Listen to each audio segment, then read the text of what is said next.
الحمد لله وحده والصلاة والسلام على من لا نبي بعده وعلى آله وأصحابه أجمعين. رب اشرح لي صدري ويسر لي أمري واحلل عقدة من لساني يفقه قولي آمين.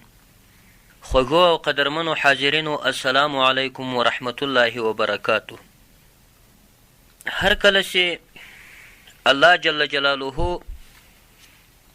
وعم نواله وعز برهانه ولا اله غیره د منافقینو احوال بیان کو. اوس نو دوه مثالونه خلکو ته بیانوي. موږ او تاسې ته دوه مثالونه بیانوي. خو دغه مثالونه مخکې یوه خبره باید موږ او تاسې په یاد وساتو چې هغه خبره دا ده چې په نهم آیت کې الله جل جلاله د قرآن کریم د سورت بقره په نهم آیت کې الله جل جلاله داسې وفرمایل وای یخادعون الله والذین آمنوا وما یخدعون الا انفسهم وما یشعرون. دوی کوشش کوي، دوی معامله کوي له الله جل جلاله سره د چل او د فریب. دا منافقین له الله جل جلاله سره داسې معامله کوي لکه هغه څوک چې له یو چا سره چل او فریب کوي. والذین آمنوا او له هغو کسانو سره هم چل او فریب او معامله د فریب او د چل کوي چې هغو ایمان راوړی ده. دا که هغه رسول اکرم صلی الله علیه وسلم ده او که د هغه صحابه دي او که څه نور مسلمانان دي. نو دلته دوی خو د چل او د فریب عمل خو کوي، خو الله جل جلاله وس ورته فرمایي وما یخدعون، یعنی وما یخدعون احدا. دوی چل او فریب نه کوي په واقعه کې له هیڅ یو سره هم الا انفسهم، مګر له ذواتو خپلو سره، له خپلو ځانو سره چل کوي. خو په دا چل باندې وما یشعرون او دوی شعور او خبرتیا او اګاهي نه لري په خپل چل او فریب باندې. هېڅ په دې باندې نه پوهېږي چې موږ خپل ځانونه غلطوو. الله جل جلاله خو نسو غلطولی، رسول اکرم صلی الله علیه وسلم خو نسو غلطولی، صحابه کرام خو نسو غلطولی، نور څه مسلمانان خو نسو غلطولی، مګر ځان غلطوو. په واقعه کې مو له ځانه سره چل او فریب شروع کړی ده او خپل ځان هم له مشکل او تکلیف سره مخامخ کړی ده. اوس دا خبره ډیره عجیبه خبره ده. یو انسان ته یو عجیب غوندې فکر پیدا کیږي. هغه دا ده چې دا څنګه کیدای شي چې یو سړی له بل چا سره چل او فریب کوي مګر هغه چل هغه ته نه راجع کیږي. دی په واقعه کې دغه خپل ځان غلطوي او له ځانه سره چل کوي. نو له ځانه سره چل کول دا خو د روغ سړي کار نه ده. روغ سړی خو دغسې کار نه کوي چې له خپله ځانه سره چل وکړي او له ځانه سره فریب وکړي او ځان له مشکل سره مخامخ کړي. داسې یو تشویش له یو انسان سره د دوی په باره کې پیدا کیږي. نو دلته الله جل جلاله په قرآن کریم کې په دغه راتلونکو آیاتو کې دې ته اشاره کوي چې دا خو روغ خلک نه دي. دا که دوی روغ خلک وای دغسې به یې نه کول، مګر خبره دغسې د رښتیا هم چې روغ سړی خو دغسې کار نه کوي. جوړ سړی چې صحت یې برابر وي او لیونی نه وي او ګمراه نه وي، دا سړی خو داسې نه کوي چې له خپل ځانه سره چل کوي او فریب کوي او په واقعه کې ځان زوبلوي او بل چاته تاوان نشي رسولی. نو ګوره، نو الله جل جلاله اوس دغو خبرو ته اشاره کوي. 5 دلایل الله جل جلاله په وما یشعرون باندې الله جل جلاله قائموي. یو دلیل یې وار له واره دا ده چې فی قلوبهم مرض، د دوی په زړونو کې مرض دی، نفاق ده او مرض د شک ده او مرض د کذب ده او د دروغو مرض یې په زړه کې ده. نو زړونه یې مریضان دي، فضا ده، نو ورزیاتوي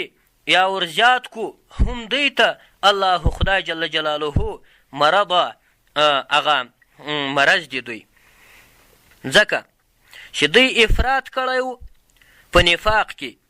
او نظر یې نه و کړی په قرآن کریم کې د دې لپاره چې ځان ورباندې تداوي کړي، نه په قرآن کریم کې نظر کوي د ځان د تداوي لپاره، او هم په دا خپل نفاق کې افراط او زیادت کوي. نو فزاده ورزیات کو هم دوی ته الله خدای جل جلاله چې شی ورزیات کو مرضن دغه مرض د دوی ورزیات کو.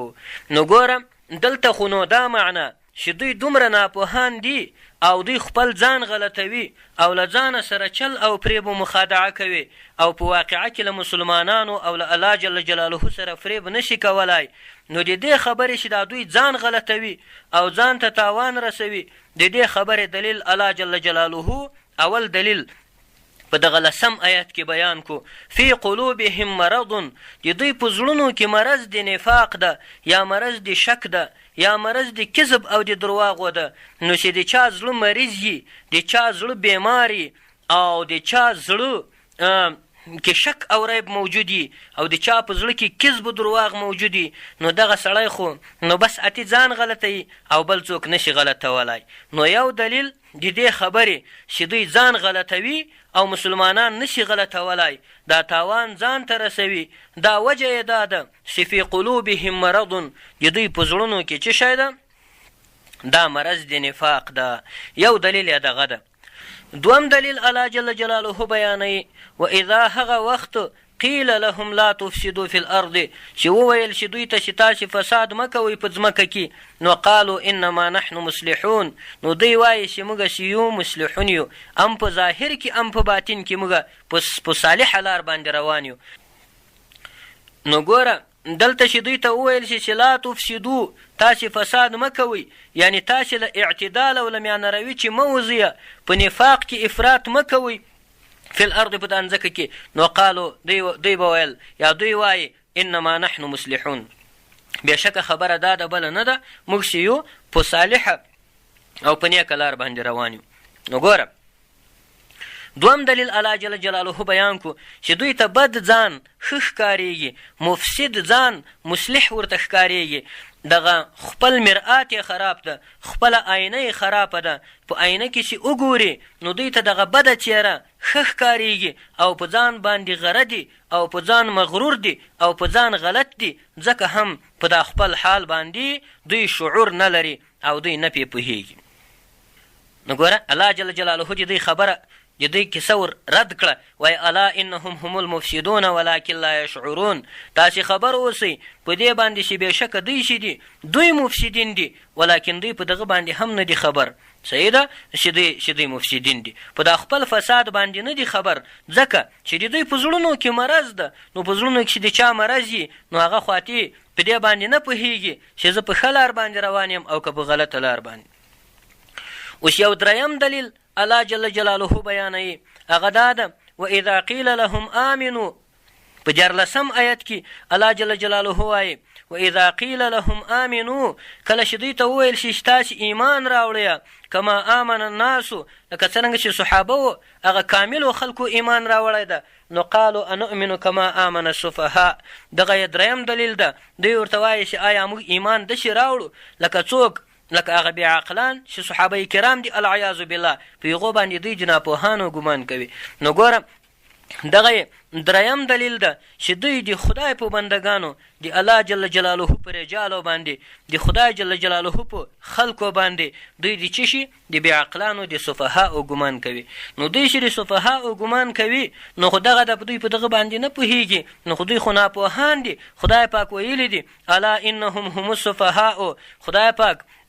ویلی دی چې تاسې خبر اوسئ په دې باندې چې بېشکه دوی چې دي دوی بېعقلان، ولیکن دوی په دغه باندې هم علم نه لري، ځکه لترکهم التأمل، له جهته د ترکه د دوی هغه سوچ پرې ایښی ده، سوچ نه لري، فکر نه کوي په دا خپل صفاحت او په دا خپله بېعقلي کې هېڅ فکر نه کوي. نو دوی بېعقلان دي، ځکه بېعقلان دي چې سودا یې وکړه او په سودا کې ځانونه تاواني کړو، دلالت یې پې باندې واخیست او هدایت یې ورباندې ورکو، جنت یې پې باندې ورکو، دوزخ یې پې واخیستو، د خدای جل جلاله غضب یې ورباندې ورکو، د الله رحمت د خدای جل جلاله غضب یې ورباندې واخیست، د الله پاک رحمت یې ورباندې ورکو، د خدای جل جلاله هغه دین ته تابعداري دا یې پې ورکړه او هغه طغیان او بغیان او سرکشي یې ورباندې واخیستله. نو خو سفها خو دغو ته ویل کېږي، بېعقلان خو سفه او حماقت خو دغه ته ویل کېږي چې په ښه او په بده باندې څوک نه پوهېږي، چې په ښه او په بده نه پوهېږي او طول او تمیز نشي سره کولی او نیکه او بده لار نه ورته معلومیږي. نو آیا دغه به بېعقلان او که به هغه خلق بېعقلان چې هغو د خدای جل جلاله دغه ټولې ځمکې او انسانانو ته د خدای جل جلاله دین ورساو او صحابه کرامو. نو ګوره بېعقلان خو دی دي چې دا سودا کې یې ځان تاواني کو او په دې سودا کې ډېر سخت له خسران او له تاوانه سره مخامخ سو، ولکن لا یعلمون، ولکن دوی چې د علم نه لري. بل دلیل، یو څلورم دلیل، الله جل جلاله فرمایي واذا لقوا الذین آمنوا قالوا آمنا. دوی چې دا ناپوهان دي او شعور نه لري، خپل ځان غلطوي او په دا د ځان په غلطېدو باندې هم نه دي خبر. یو دلیل یې دا ده چې کله دوی له مؤمنانو سره ملاقي او پیوسته شي نو دوی څه وایي؟ آمنا، موږ هم ایمان راوړی ده. نو کومه ده چې ایمان دې راوړی ده؟ ایمان خو دې دا ده نه ده راوړی، هسې دغه غواړې چې دا خلک غلط کړي. خلک خو نشي غلطولی، ځکه چې خلکو ته خو به په وحیه باندې رسول الله صلی الله علیه وسلم ته به وحیه راله او دغه منافقین به ورته معلوم سو. بیا به رسول الله صلی الله علیه وسلم بعضې صحابو ته هم وروښول او له هغه پرته هم د وحیې له طریقې پرته هم د دوی له اعمالو، د دوی له ګرځېدا، د دوی له اداکاري او د دوی له کرکټره او د دوی له ګشتو ګامه او د دوی له اکټونو له تعبیرونو مسلمانانو ته د دوی د نفاق معلومات کېدو. دا خبره صحیح وه. اوس نو یو څلرم دلیل خو دغه ده چې کله چې دوی له مسلمانانو سره مخامخ شي نو دوی وایي چې موږ ایمان راوړی ده. نو ګوره هسې د ژبې په سر باندې ایمان ده، د مسلمانانو غلطول دي او د ځان خطا کول دي په واقعه کې. یو پنځم دلیل، الله جل جلاله فرمای واذا خلوا الى شیاطینهم، کله چې به دوی خالص وو او ګوښه بس وو او یو ځای بس وو، الى شیاطینهم، له خپلو شیطانانو سره. شیاطین د شیطان جمع ده. اوس شیطان چې مراد دغه جني شیطان، دغه پیری شیطان نه ده ځینې مراد په دغه جې کې، بلکې هغه شیطانان ځینې مراد دي چې هغه د خدای جل جلاله دین ته غاړه نږدي، یې خو انسانان، مګر دا انسي شیطان ځینې مراد ده. دوی لکه شیطانان دغه دي په تمرد او په چشي کې او په فساد کې. نو کله چې به دوی له د خپلو شیطانانو سره یو ځای سو نو قالو انا معکم، دوی به ورته ویل چې بېشکه موږ چې یو، موږ د تاسې ملګري یو، یعنې مستمرون معکم، موږ چې یو دوامداره یو له تاسې سره په کفر باندې. نو بیا به شیطانانو څه ورته وویلې؟ قال الشیاطین ما لکم تظاهرون الایمان للمؤمنین. نو بیا به دغه شیاطینو ورته وویلې ما لکم، نو څه وجه ده تاسې لره تظاهرون الایمان، چې تاسې تظاهر او تبارز د ایمان کوئ للمؤمنین، مسلمانانو ته. نو بیا دا مسلمانانو ته ځان دا مسلمان ولې کوئ؟ دا مؤمنې ولې کوئ؟ دغه په لمانځه ولې ولاړ یاست؟ دا جومات ته ولې ورځئ؟ او دغه اختر ولې لمانځئ؟ او دغه روژې ولې نیسئ؟ او دغه زکاتونه ولې ورکوئ؟ دا څه کیسه ده چې بیا یې کوئ چې تاسې د موږ ملګري یاست؟ نو بیا تاسې ولې د مسلمانانو هغه کانې او د مسلمانانو هغه کردې دغه په ځان باندې عملي کوئ؟ نو دوی به څه ورته ویل؟ انما نحن مستهزئون، بېشکه موږ چې یو، موږ ملنډې وږو په څه شي باندې؟ په دین د اسلام باندې یا په مسلمانانو باندې. دا خو هسې موږ ملنډې وهو، دا موږ هسې ټوکې کوو، دا موږ هسې ملنډې وهو، په واقعه کې موږ مسلمانان نه یو. نو ګوره دا یې پنځم دلیل سو. نو دا دومره لیونیان او دومره بې شعوره کسان دي، دا دومره بې شعوره او دومره لیونیان کسان دي. اوس الله جل جلاله د دوی لپاره یو دوه مثالونه بیانوي، مسلمانانو ته د دوی حال بیانوي. په مثال کې الله جل جلاله په قرآن کریم کې امثال هم راخیستې دي، قصص یې هم راخیستې دي او اوامر یې هم راخیستې دي، نواهی یې هم راخیستې دي او دغه رنګه متفرقه مسائل یې هم راخیستې دي. موږ او تاسې مخکې ورباندې غږېدلي وو. نو خدای جل جلاله فرمایي مثلهم، مثال د دوی یعنی حال د دې منافقانو، مثلهم مثال یعنی حال د دې منافقانو، کمثل الذي، لکه مثال د هغه چا دغه چې ده استوقد ناره، یعنی اوقد ناره، چې دو بل کړی یې اور. مثلهم مثال یعنی حال، مثلهم مثال یعنی حال دي د منافقینو کمثل الذي لکه مثال د هغه چا دغسې ده استوقده یعنی اوقده چې ده بل کړی وي نارن اور یې بل کړی وي فلما نو هر کله اضاءت چې روښانه کي دا اور ما حوله شاوخوا د ده ذهب الله بنورهم نو تګ وکړي خدای جل جلاله په نور د دوی سره یعنی دا نور یې ور ختم کړي وترکهم او پرېږدي دوی فی ظلمات په هغه تیارو کې لا یبصرون چې دوی لیدل نه کوي د منافقینو داسې حال ده لکه حال د هغو چا چې هغه بل کړی وي اور په توره شپه کې اور بل کړی وي د دې لپاره چې له مؤذیاتو او له مارانو او له لړمانو له دې شیانو په تپه تیاره کې د اور بل کړی وي چې ځان پرې وساتي او رڼا ورته جوړه شي هر کله چې دا اور د ده شاوخوا روښانه کړي نو الله جل جلاله بیرته د ده دا اور ورمړ کړي او دوی په هغه تیارې او په هغه تیارو کې پرېږدي لا یبصرون چې دوی نه ویني نو تفاسیرو دا رقم تطبیق ورکړی ده دا د دوی مثال ته وای همدارنګه حال د منافقانو چې په توره شپه د کفر او د ضلالت کې دوی له ویرې د مؤمنانو چې اور د تس اقرار لساني بل کړی ده چې له مرګه ورباندې په امان سوي دي نو پس له مرګه به بیا دا سرسري رڼا دا به ورکه سي او په ظلماتو په تیارو د حسرت او د ندامت او د پښیماني او د افسوس کې به پاته سي پام ورته وکئ دوی ظاهرا د ژبې په اقرار باندې ځان ته رڼا جوړه کړې ده او د مسلمانانو له ډاره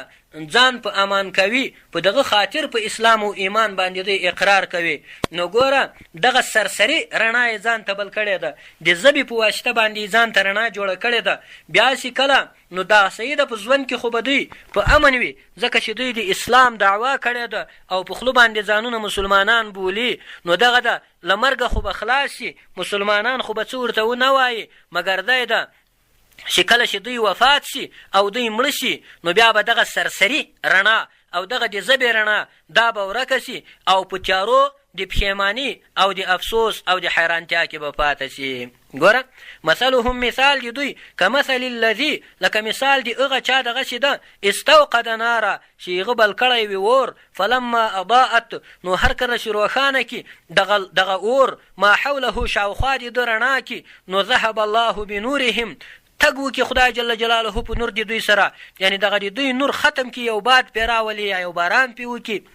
وترکهم او پرېږدي دوی فی ظلمات په هغو تیارو کې لا یبصرون چې دوی نه ویني نو ګوره تفاسیرو څه لیکلي دي وایي همدارنګه حال د منافقانو چې له ویرې د مؤمنانو په توره شپه د کفر او د ضلالت کې اور د تس اقرار لساني یا د ژبې د اقرار بل کړی ده چې له مرګه پرې باندې په امان سوی ده پس له مرګه به دا سرسري رڼا ورکه سي او په تیارو د حسرت او د ندامت او د ارمان او د پښیمانۍ او د عذاب کې به پاته سي خدای جل جلاله دې موږ او تاسې او ټول مسلمانان د دوی له حاله وساتي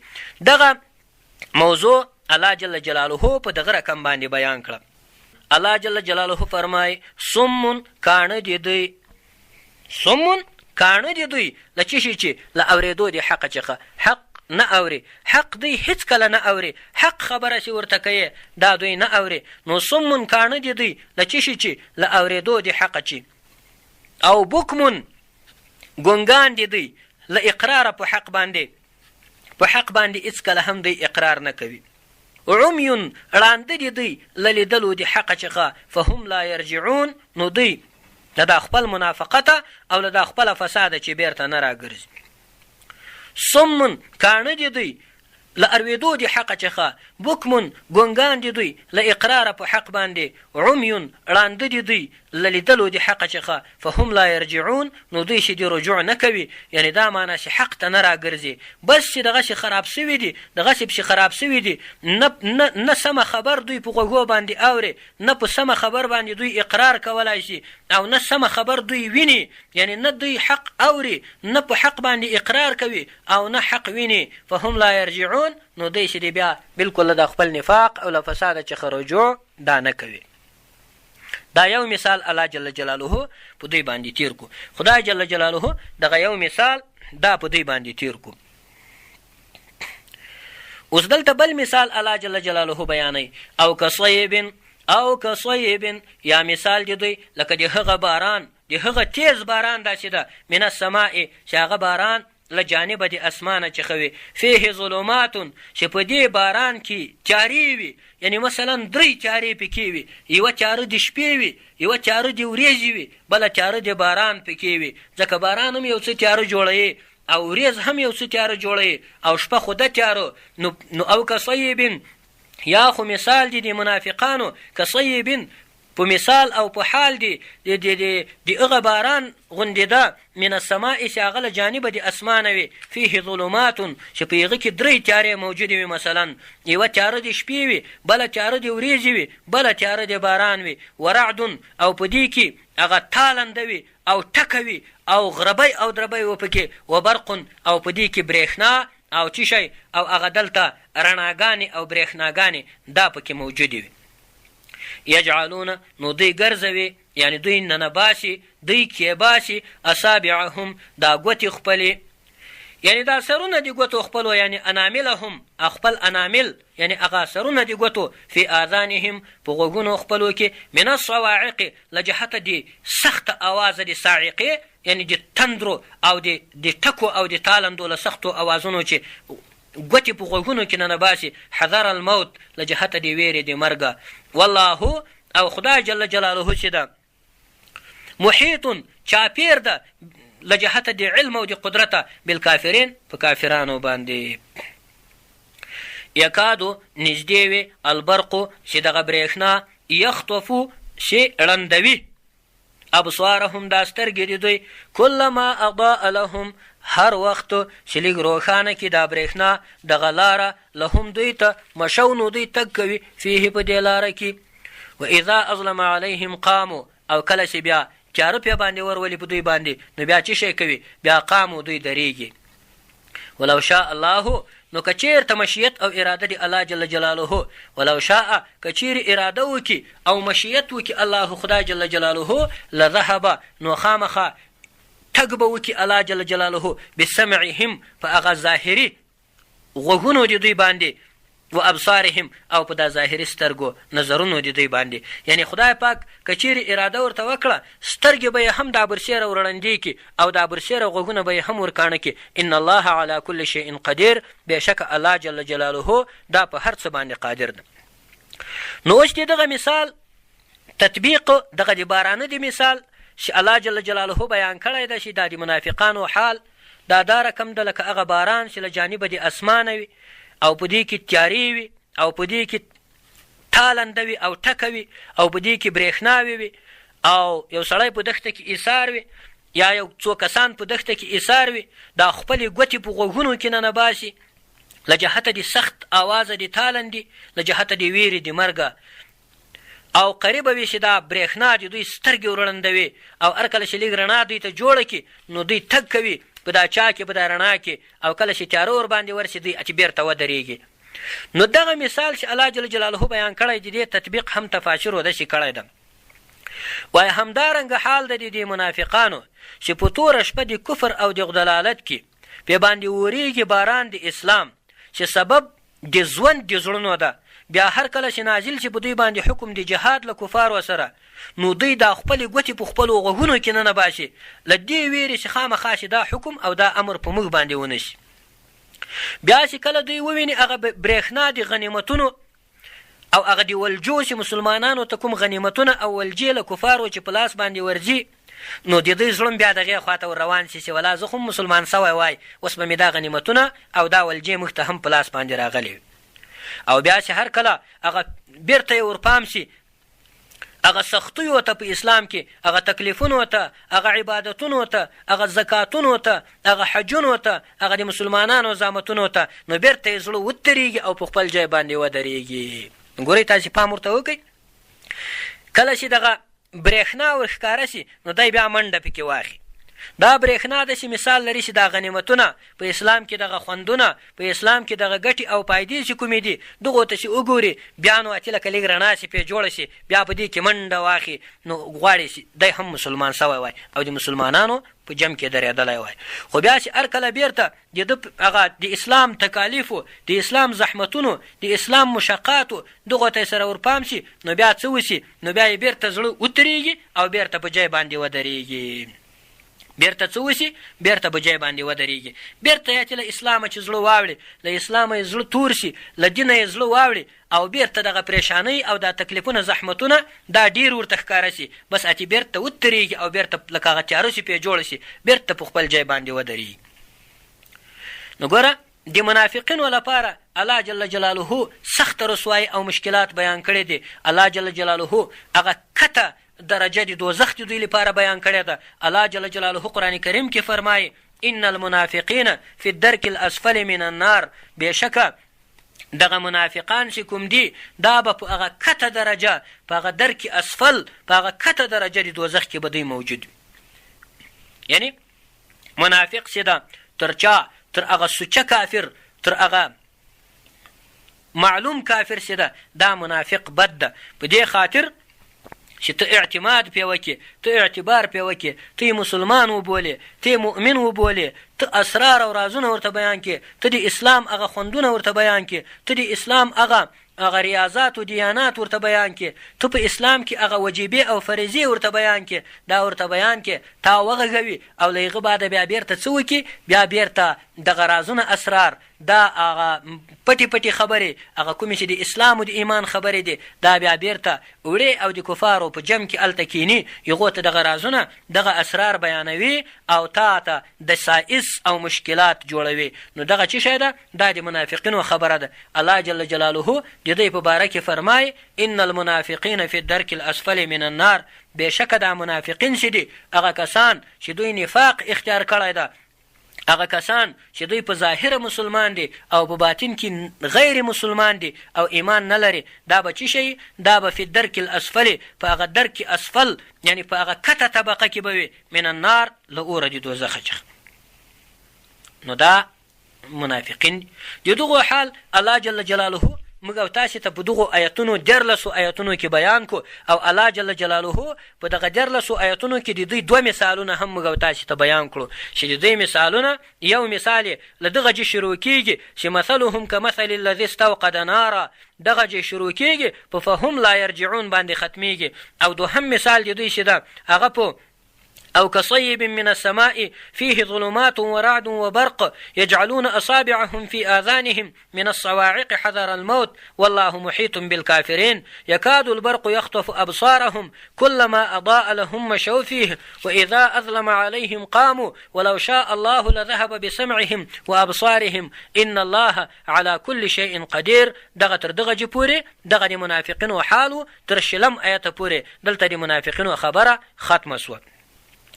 اوس دا خبره يا أيها الناس اعبدوا ربكم الذي خلقكم والذين من قبلكم لعلكم تتقون دغه موضوع دا بیا یو عام خطاب ده. الله جل جلاله مسلمانانو او کافرانو او منافقینو ټولو ته دغه خطاب کوي. الله جل جلاله په دې باندې به بیا ان شاء الله په راتلونکي درس کې سره غږیږو. د وس لپاره همدغومره بس ده. اقول قولي هذا استغفر الله لي ولكم ولسائر المسلمين وصلى الله تعالى على خير خلقه ونور عرشه محمد وآله وصحبه أجمعين.